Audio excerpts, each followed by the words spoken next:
ओम नमः शिवाय। देवों के देव महादेव भगवान शिव के ध्यान मात्र से जो कांतिमान दैदीप्यमान छवि हमारे मन में आकार लेती है, ये ब्रह्मांड के कई रहस्य साथ लिए बैठी है।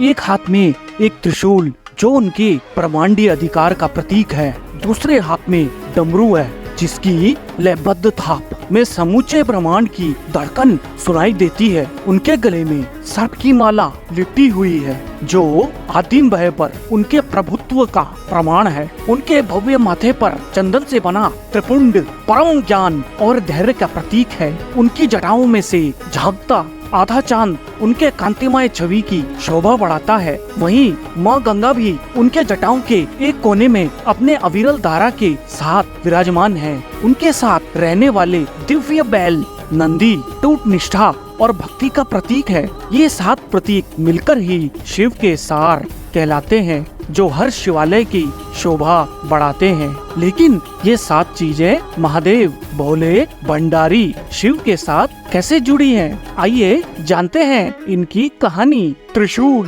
दिव्य अस्त्रों और शस्त्रों के स्वामी भगवान शिव धनुष और त्रिशूल की महारत के लिए प्रसिद्ध हैं। फिर भी त्रिशूल इसमें मुख्य है। यूं तो त्रिशूल की उत्पत्ति का रहस्य गुप्त ही है, इसके बारे में कोई कथा नहीं है। फिर भी माना जाता है कि समूची सृष्टि के आरंभ में एक जोरदार ब्रह्मनाद की गूंज के बाद शिव प्रकट हुए और साथ में गुणों की त्रिमूर्ति सत रज और तम भी एक साथ प्रकट होकर एकत्रित हो गए। सत हमेशा प्रसन्न, संतुष्ट, धैर्यवान, शांत और आध्यात्मिक स्वभाव का गुण था। वहीं रज कर्म करने वाला, सदैव सक्रिय, चंचल, बाहर और भीतर से अशांत था। और तीसरा तम, वो जो अज्ञानी, आलसी, सदैव नींद में रहने वाला, स्वार्थी, सांसारिक इच्छाओं वाला भोगी था। अब इन 3 गुणों को सृष्टि के उद्धार के लिए एक ही शूल रूप में संतुलित करना बहुत जरूरी था।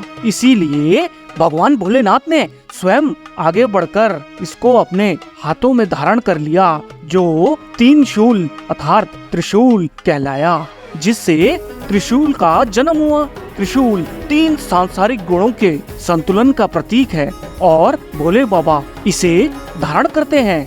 डमरू जिस समय महादेव नटराज रूप में अति प्रसन्नता में नृत्य करते हैं तो उस आनंद के पलों में एक खास वाद्य यंत्र डमरू हाथों में लेकर टमाटम टम टमाटम टम बजाते हैं। वाह, क्या भक्ति के आनंद का पल होता है वो। ऐसा कहते हैं डमरू रेत घड़ी के आकार का है जो रात और दिन का द्योतक है। यह डमरू रात और दिन के समय के संतुलन को दर्शाता है जो स्वयं शिव की दोहरी छवि के समान है। एक रूप ध्यान में डूबा हुआ बैरागी है और दूसरा भोगी है जो परिवार के साथ रहता है और प्रसन्नचित होकर नृत्य करता है। जिस तरह शिव आदि देव है, उसी प्रकार डमरू भी आदि वाद्य यंत्र है। डमरू के बारे में एक मनमोहक गाथा है। जैसे ही सृष्टि का उदय हुआ, देवी सरस्वती की वीणा से सुर और ताल विहीन ध्वनि उत्पन्न हुई। तभी भोले बाबा ने 14 बार डमरू बजाया और नृत्य किया और इस तरह से डमरू और डमरू से सुर, ताल, व्याकरण की संगीत छंदों का जन्म हुआ। डमरू को ब्रह्मा जी का एक रूप भी कहते हैं। सांप भगवान शिव के श्रृंगार की रहस्यमयी श्रृंगार सामग्री में नाग वासुकी को अपना दिव्य स्थान मिलता है। नागों के राजा वासुकी की शिव भक्ति अद्वितीय थी। जब ब्रह्मांडीय महासागर का मंथन हुआ तो वासुकी स्वेच्छा से मंथन की रस्सी में बदल गए और भाग्य को देवताओं और राक्षसों के भाग्य के साथ जोड़ दिया। आदिदेव शिव वासुकी की अटूट भक्ति से प्रसन्न हुए और उन्होंने वासुकी को वरदान में नागलोक का राजपाट दे दिया। महादेव ने नागराज वासुकी को सदा के लिए अपने गले में एक पवित्र आभूषण के रूप में धारण किया। गले में लिपटा नागराज वासुकी भोलेनाथ और भक्त के बीच शाश्वत बंधन का एक प्रमाण है। नंदी पौराणिक कथाओं के अनुसार एक दिव्य कथा नंदी और शिव के बीच के जटिल बंधन को बुनती है। शिव के सार स्वरूप नंदी का जन्म शिलाद ऋषि की घोर तपस्या से हुआ था। जैसे ही शिलाद मोह माया त्याग कर तपस्या में लीन हो गए, उनके पूर्वजों को अपने एक उत्तराधिकारी की चिंता सताने लगी। पूर्वजों की चिंता को मिटाने के लिए ऋषि शिलाद ने शिव की तपस्या करके एक अमर पुत्र को प्राप्त किया, जो नंदी नाम से जाना गया। शिव का अंश होने के कारण नंदी शिव के करीब ही रहना चाहते थे। शिव जी की घोर तपस्या से नंदी शिव के गणों में प्रमुख हुए और उनको वृषभ रूप में शिव का वाहन बनने का सौभाग्य प्राप्त हुआ। चंद्रमा। शिव पुराण के अनुसार चंद्रमा का विवाह दक्ष प्रजापति की 27 कन्याओं से हुआ था। ये कन्याएं 27 नक्षत्र हैं। इनमें चंद्रमा के हृदय में रोहिणी के लिए एक अलग ही स्थान था।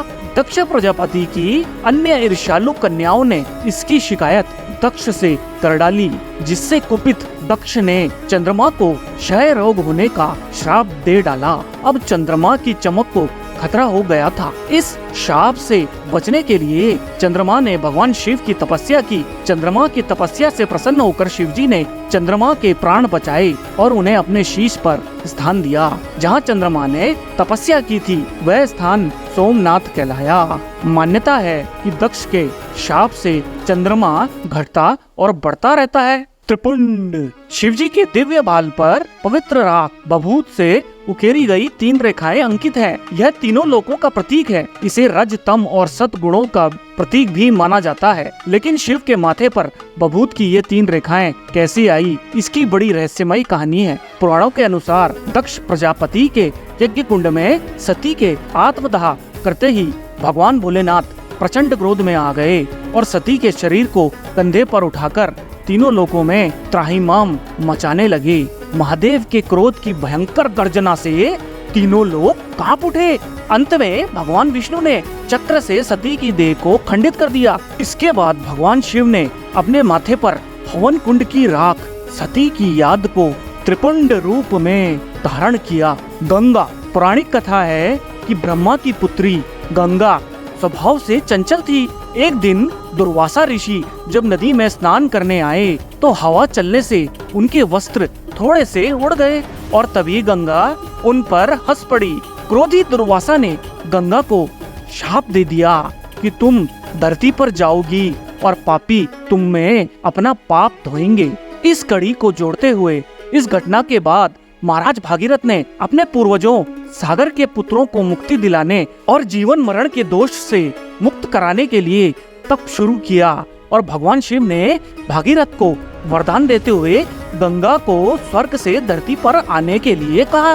लेकिन गंगा के शक्तिशाली वेग से पृथ्वी की रक्षा के लिए शिव जी ने उन्हें अपनी जटाओं में बांधना ही उचित समझा। कथा यह भी है कि गंगा भोलेनाथ की छत्र छाया में ही रहना चाहती थी, इसलिए धरती पर उतरने से पहले उन्होंने प्रचंड रूप धारण कर लिया था। इस स्थिति को संभालने के लिए शिवजी ने गंगा को अपनी जटाओं में स्थान दिया। तो मित्रगणों, यह थी महादेव शिव की पवित्र छवि के साथ जुड़ी 7 दिव्यांशों की कहानी। आशा करता हूँ आपको यह कहानी अच्छी लगी होगी। धन्यवाद।